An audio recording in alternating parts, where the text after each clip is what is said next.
The world's economic crisis has contributed hugely to global unrest and increased frustrations amongst the masses.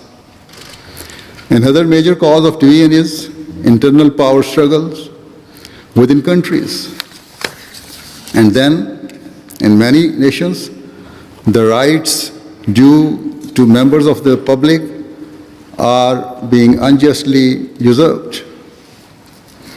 Another factor is that some parties seek to demonstrate their power and might by treating others extremely cruelly.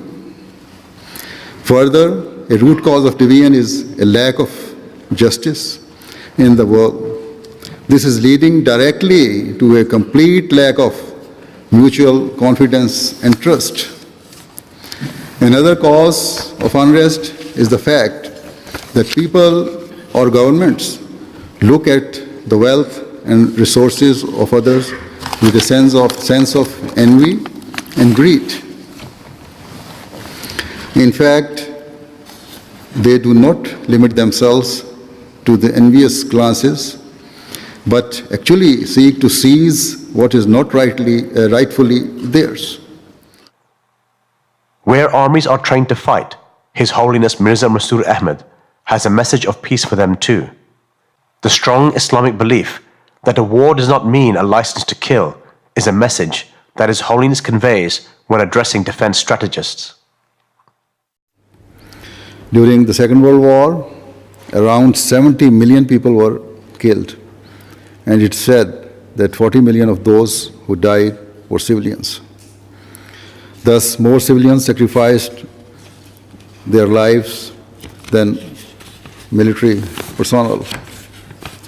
Further, the aftermath of the war was truly terrifying, whereby the post-war related deaths ran into millions. For many years after the nuclear bombs were used, radiation continued to have a terrible degenerative effect on newborn children.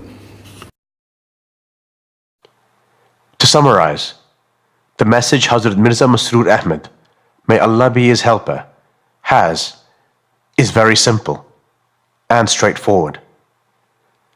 Belief in the Creator and following His commandments.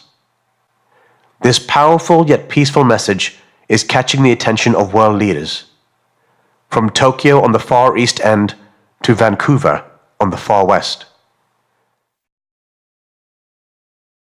His message of peace, of reconciliation, of love, of commitment to community, of respect for the elderly, care for the young, is an incredibly powerful message at all times, but I think is particularly resonant at a time when there are heightened fears in some communities that communities will be set one against each other. And so I'm hugely privileged to be able to welcome him here to the Palace of Westminster and strongly support and join in with him in seeking to promote a message of peace. Again, it is an honor to welcome you, Your Holiness, and I want to say it's an honor because you are a man, though of humble beginnings, your leadership has made you a figure of global prominence. You started as a teacher, and you have become a guide for millions of Muslims worldwide. You have been persecuted for your beliefs, jailed for your faith, and exiled from your homeland, but you refuse to turn to bitterness or vengeance, and that is a very important lesson. I have met His Holiness myself, and I respect his strong commitment to promoting peace and understanding. At a time when extremists are seeking to divide us, His Holiness has delivered an inspiring and peaceful message of love overcoming hatred. So again, what a pleasure it is to welcome you, Your Holiness, to Ottawa, an opportunity to discuss the many challenges facing the Ahmadiyya Muslim community, but also the opportunities that we have to work together on shared goals and challenges.